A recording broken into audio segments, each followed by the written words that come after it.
Mic आ लिया बस साले से माइक सीधे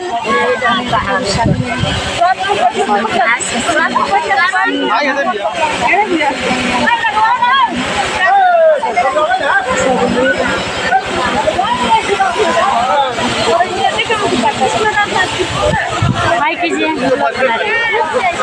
और देखिए आज इनका शादी होने जा रहा है, बनाने जा रहे हैं। तो बड़ी सौभाग्य की बात है रखा ना। हाँ, और हम आ गए हैं।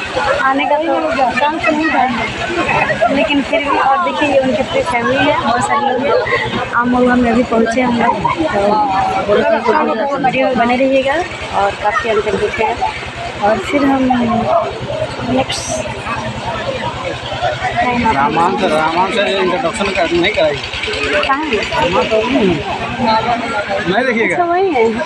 बहुत दिन के बाद मुझे याद नहीं आ रहा है। अच्छा मिल। और चलिए, और मोतिहारी के काफ़ी अच्छे मशहूर डायरेक्टर रहमान जी हैं, जो काफ़ी मशहूर है। और इनके साथ में नाम से भी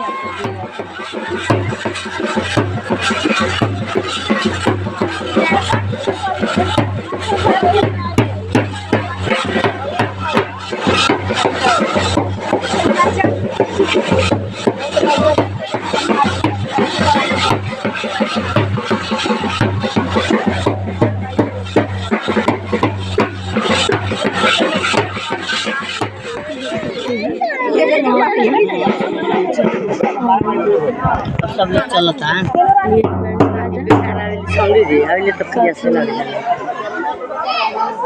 जाने वाला है।